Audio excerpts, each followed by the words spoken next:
Fala, bioquímicos de plantão, tudo na paz, tudo tranquilos.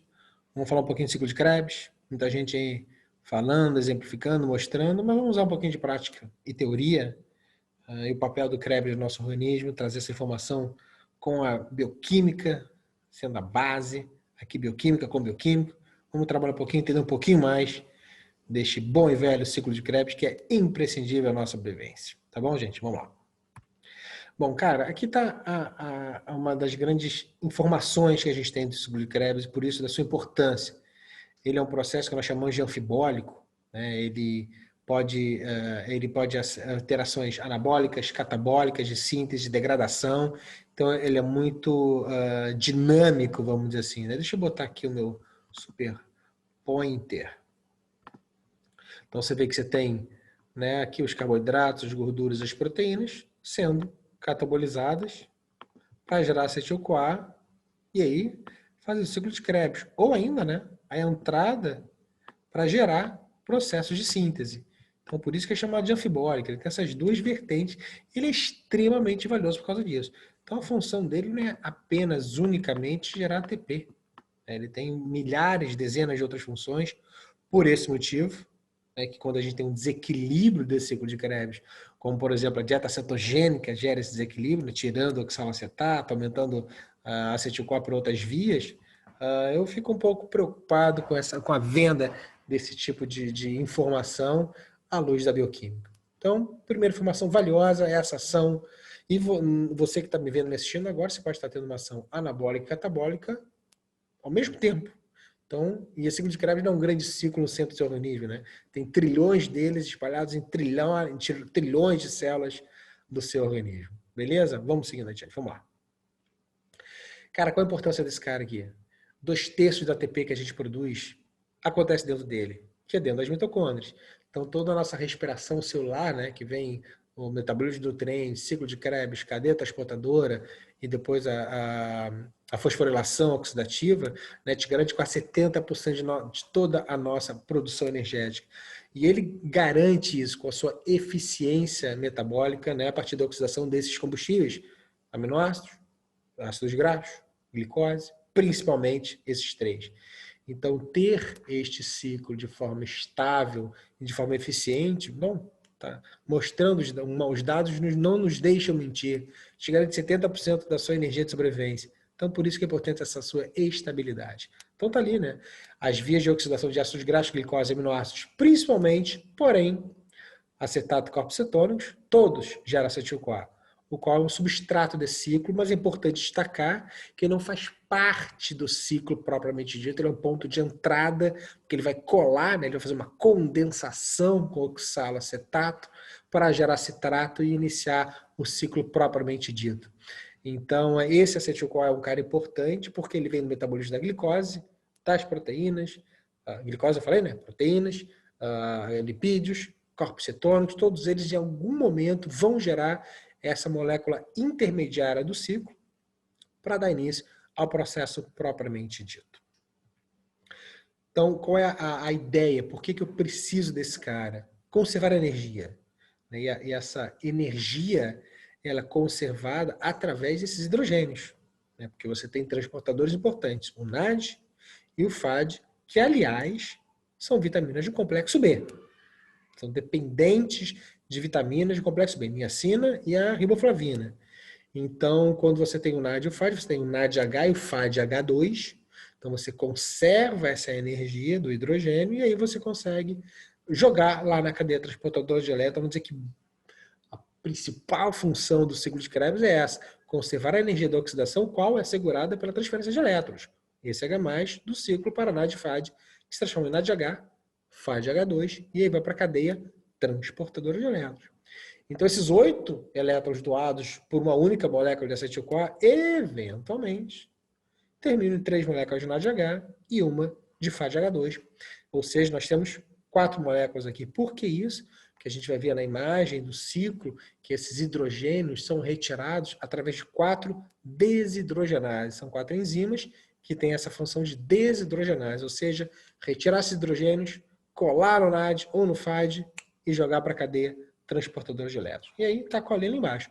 Como consequência, a ATP pode ser gerada a partir dessa fosforilação oxidativa. Quando o NADH e o FADH2 doam esses elétrons para o oxigênio via cadeia transportadora de elétrons para a geração de água, que aí você estabiliza. H+ é o radical livre, O2 é o radical livre, papai do céu juntou os dois, gerou água, e aí você tem, além do ATP, você tem esta geração de água pela doação desses hidrogênios ao oxigênio, por isso que é importante uma boa respiração para essa eficiência. Por isso que lá no exercício, quando você está muito ofegante, nessa atividade de alta intensidade, você não consegue fazer uma produção energética aeróbica com eficiência.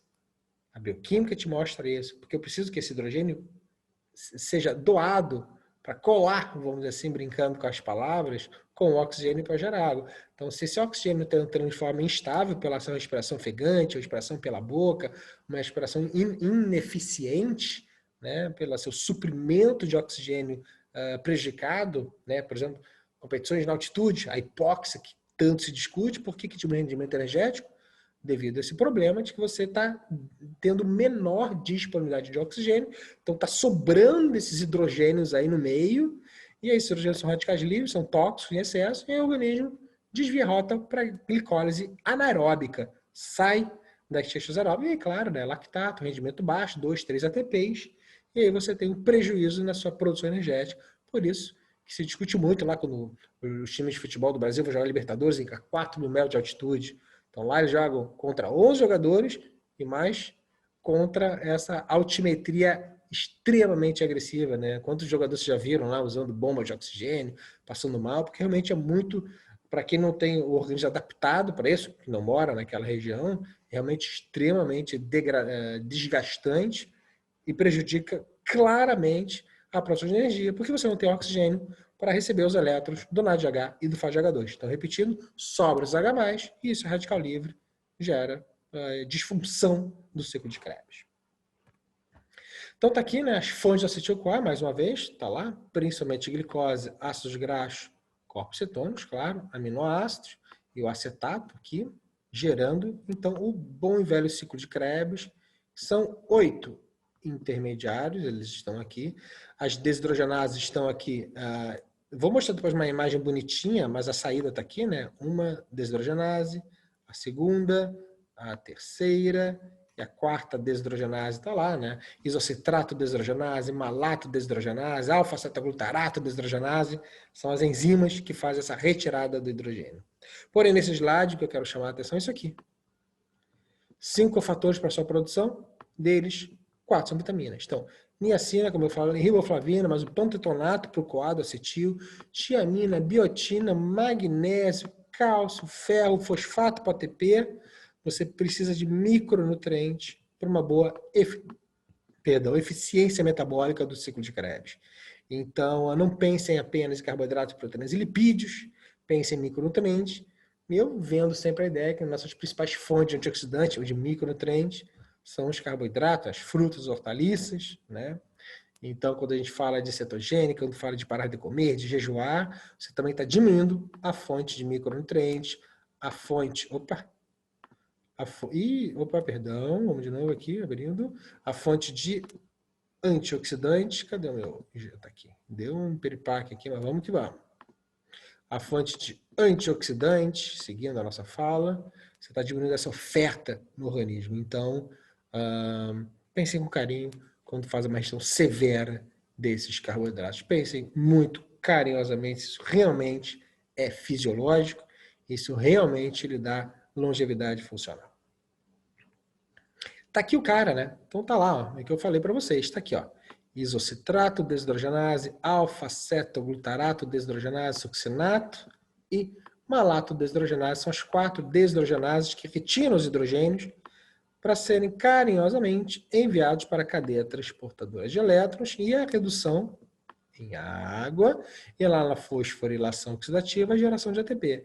Sem oxigênio não tem produção de água. Sem a produção de água, esses H+ ficam soltos no meio e não tem produção de ATP. Então, capacidade oxidativa mitocondrial, suprimento de oxigênio são imprescindíveis para o sucesso do ciclo de Krebs. Isso tem que ser destacado. Não dá para fazer ciclo de Krebs sem uma boa capacidade oxidativa e um bom suprimento de oxigênio. Por isso, repito, que os exercícios de alta intensidade, por exemplo, pegando um pouco hoje doenças hipercatabólicas, são prejudiciais para a produção aeróbica de energia. Né? Ou na nossa aula anterior, que está aqui no YouTube, no IGTV, se você quiser dar uma olhadinha, eu falei de câncer, né? As células cancerígenas, mesmo tendo oxigênio disponível, preferem fazer as vias anaeróbicas. Então, numa célula cancerígena, há uma inibição bem sugestiva, bem agressiva da via aeróbica, ou seja, a inibição deste ciclo de Krebs. Então, está aqui esses oito intermediários, está lá o citrato, muito importante, eu vou mostrar para vocês nas reações anapleróticas, a função do citrato, aqui tem uma relação com o ganho de peso aqui. Essa aqui é uma imagem do Marx, sobre classicamente o bom e velho oxalacetato, né, que junta com o acetil-CoA e faz a primeira reação de condensação para gerar o citrato, para assim seguir o fluxo. Então lembre a importância dele para a doação desses hidrogênios via NAD e via FAD, a importância do oxigênio e a importância, claro, dessa geração de água, por isso a importância dessa estabilidade respiratória. Vamos lá. Isso aqui é muito interessante. Eu gosto muito dessa imagem porque mostra algumas situações valiosas quando se fala de ciclo de Krebs. Por exemplo, olha só, quando mostra aqui o citrato, ó, ele é uma ação inibitória do ciclo de Krebs. Né? Então vejam que há reações irreversíveis e reações reversíveis. Beleza? Então vamos pensar aqui na prática. Combustível chegando. Então, alimentos de alto índice glicêmico, chegando em alta quantidade. Então, você chega em alta demanda, muito acetil-CoA entrando, de calorias vazias, alimentos refinados, xenobióticos. Aí o acetil-CoA cola com o oxalacetato e vira citrato. Esse citrato não pode voltar a ser acetil-CoA, tampouco oxalacetato, porque essa relação aqui é irreversível. Então, ele segue o fluxo. Faz um isocitrato, tá vendo? Que aqui é reversível, mas ele passa. Só que quando ele chega aqui, tá vendo? Ele tá vendo que ele não pode voltar. Então, o que vai acontecer? Esse cara aqui vai começar a acumular. Vai aumentar a sua concentração. Ok? Porque essa ação aqui é irreversível. Então, ele fica aqui. Quando você tem muito citrato, olha aqui, você tem uma inibição do ciclo de Krebs. Repito, essa ação é irreversível, o nutriente... E não precisa ser quantidade, eu falo em qualidade. Aquela história dos biscoitos recheados, de alimentos refinados, açúcar simples, alimentos ultraprocessados, né? Você aumenta o índice glicêmico, aumenta a oxidação desses combustíveis, aumenta a chegada do acetil-CoA. Quando você está se entupindo de lipídios, o lipídio tem 16, 18, 20 carbonos, uma glicose só tem 6. Então, se você tem 16, 18, 20 carbonos de um lipídio, certamente a produção de acetil-CoA também é aumentada. Então, a produção de citrato também vai ser aumentada. E aí, se você tem muito citrato, repito, você inibe o ciclo de Krebs. Para o ciclo de Krebs, porque tem muito citrato. Quando a gente pensa, cara, tá vindo muita energia, não consigo dar conta. Diminui a velocidade aí, porque eu preciso trabalhar nesse cara aqui, nesse citrato, que ele está acumulado. Só que como ele não volta, esse cara não fica parado aqui. Aí ele sai da mitocôndria, vai para o citosol e gera o quê? Lipídio. Gera síntese de ácidos graxos e aí você engorda. Essa é a relação do ciclo de Krebs com a obesidade. Então, e muitas vezes não é a quantidade, é a qualidade alimentar. Você não precisa comer muito para engordar, não. Quantas pessoas vocês conhecem comem menos que vocês, são mais obesas do que vocês? Então, o ciclo de Krebs mostra isso. O citrato é um dos grandes sinalizadores disso. Por exemplo, outras situações. Quando, mais uma vez, chegando muita oferta alimentar, muita caloria vazia, mais uma vez, alto índice glicêmico, ultraprocessados, farináceo, aquele papo todo, eu acabei de dizer para vocês que a função desse ciclo é gerar hidrogênios, né? E gerar hidrogênios por NADH e o FADH2 jogar na cadeia transportadora de elétrons. Porém, quando você aumenta a concentração de NADH, ou seja, quando tem muito nutriente chegando e muito H disponível, você tem muito NADH, isso satura. O que acontece? O NADH também inibe o ciclo. Mais uma vez o ciclo para, fala, bicho, ó, tem muita energia vindo, não vai rolar, cara. Para esse ciclo e aí você começa a voltar, né? E você começa a voltar e mais uma vez para no citrato e vou para a síntese de ácidos graxos. Né? Você está aqui, concorda? Está aqui. No isocitrato. O isocitrato volta. O citrato voltou? Daqui não volta mais. Para no citrato. De novo, síntese de ácidos graxos. Então, essa situação tem que ser clareada. Aqui ele mostra muito bem. Se você tem uma concentração correta de NADH, é isso aí, ó. Cadeia transportadora de elétrons, a água, ATP, e aqui é boa e velha fosforilação oxidativa, ó. E os elétrons sendo bombeados pelos 4 complexos da cadeia transportadora de elétrons. Então, essa regulação é muito importante. Porque, por exemplo, olha que interessante. Olha o cálcio aqui. O cálcio, ele ativa o ciclo de Krebs. De onde é que o cálcio vem? Contração muscular, é a pólvora, é o gatilho da contração muscular. Então, você está fazendo contração muscular, você estimula essa produção. Só que, claro, se você está com essa contração muscular, mas uma atividade de alta intensidade, né, quem ganha essa batalha é o oxigênio. Se não tem oxigênio, meu amigo, vai sobrar H+. Então, ele vai cortar. Então, não adianta treinar se não tem oxigênio disponível. Então, essa balança ela tem que estar muito clara na sua ideia. Por isso que a literatura para saúde, não para rendimento, fala em atividades moderadas, porque você consegue controlar a respiração, a capacidade oxidativa e consegue fazer um ciclo de Krebs com bastante eficiência. Adoro arriscar assim, né? Beleza? Tá aqui lá, FADH2 também, mas o regulador tá aqui, é o NAD, né? Tá vendo? Ó? Inibindo o ciclo.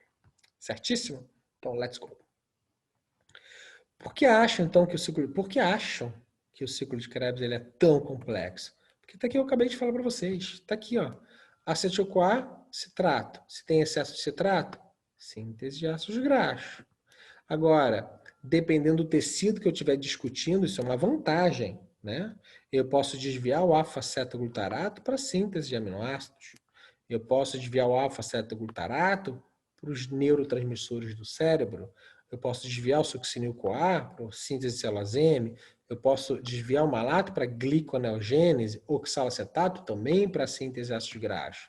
Isso é muito importante. Vocês querem ver um outro exemplo dessas ações anapleróticas, não só geração de ATP? Vamos seguir a linha mais uma vez da cetose. Então, o que eu quero mostrar para vocês mais uma vez? Quando você tem um déficit de carboidratos na dieta, você precisa fazer gliconeogênese, ok? Então, beleza. E aí você começa a utilizar estes intermediários, como por exemplo, você pode usar o malato. Então, o malato sai, vamos usar o exemplo aqui da prova mais. O malato sai para gerar glicose. Perfeito? Se o malato sai, vocês concordam comigo que não há produção de oxalacetato, porque o malato saiu, ele foi desviado para gerar glicose, já que você não está consumindo glicose porque você está fazendo uma dieta cetogênica. Perfeito. Então está aqui, tirei o malato para fazer a produção de glicose via gliconeogênese. Ótimo. Aí você começa a quebrar os ácidos graxos porque você está em jejum, como você também quebra os aminoácidos para gerar essa glicose. Isso também acontece. Um dos precursores dessa gliconeogênese aqui, quando a gente lembra quem vai oferecer substrato para esse cara aqui, são os aminoácidos. Eles é que vão oferecer substratos para esse malato gerar glicose. Esse malato não vem a esmo, assim como o oxalacetato, que é um dos principais geradores é um dos principais produtos finais dos aminoácidos para gerar gliconeogênese. Tanto está aqui, né? Síntese de aminoácidos, existe uma relação íntima. Então, esse aminoácido musculoesquelético, ele é disponibilizado, ele se transforma em oxalacetato principalmente, ou malato, e vai gerar glicose. Ótimo. Então, você está tendo uma proteólise aqui. Mas você também está tendo a perda de peso gordurosa. Ah, legal, que beleza. Vem o acetil-CoA. Então, os lipídios são quebrados e aí o lipídio lhe oferece acetil-CoA. A acetil-CoA chega aqui e entra. Quem ele não encontra? Oxalacetato. Lembra que ele está saindo daqui para fazer gliconeogênese? Então, o acetil-CoA não encontra oxalacetato para fazer energia. Então, o que acontece com a concentração de acetil-CoA? Ela aumenta. Mais uma vez, produtos sem acesso parados são tóxicos. O que acontece? acetil-CoA mais outro acetil-CoA é igual a corpos cetônicos. Agora você tem corpos cetônicos. Então, corpos cetônicos nada mais são do que o casamento de dois acetil-CoA para eles... porque eles estão em excesso. E por que acontece isso? Porque o acetil-CoA não consegue sair da mitocôndria ele sozinho. Ele não atravessa essa barreira. E aí, para você ir para um tecido extra-hepático gerar energia, eu preciso colar, gerar um corpo cetônico. Aí ele vai lá para um tecido extra-hepático, chega lá no músculo, no rim, no fígado, sei lá, aí ele volta a ser acetil-CoA, são separados, e aí faz o ciclo de Krebs, propriamente dito. Porém, essa relação aumenta a fome, diminui pH fisiológico, não vejo nenhuma vantagem. Se você pegar livros de bioquímica e literaturas, você vai ver que corpos cetônicos acontecem no diabetes mellitus descompensado, em jejum prolongado, dietas low carb, por exemplo, prejudicam a ressíntese de glicogênio, então você está fazendo uma cetose, você está com uma dificuldade imensa em sintetizar glicogênio para o seu treinamento, glicogênio é fator de risco, a falta dele, claro, para overtraining, a baixa de glicogênio aumenta a interleucina 6 liberada de macrófagos, então a quantidade de problemas que você tem quando você está em déficit de glicose. Então prestem muita atenção nesse equilíbrio que o organismo lhe dá, né? Quando você sabe que o acetil-CoA é proveniente de 3 nutrientes, os lipídios oferecem muito acetil-CoA, mas se não tem malato ou oxalacetato, você vai ter um prejuízo, gera corpos cetônicos e começa a ter esse desequilíbrio metabólico e energético no seu organismo. Fechadaço? Um pupurrizinho aí de ciclo de Krebs. Sigam nas minhas redes, Instagram, YouTube. Espero que tenham gostado desse nosso bate-papo aqui. Um abraço, sucesso sempre e tchau, tchau.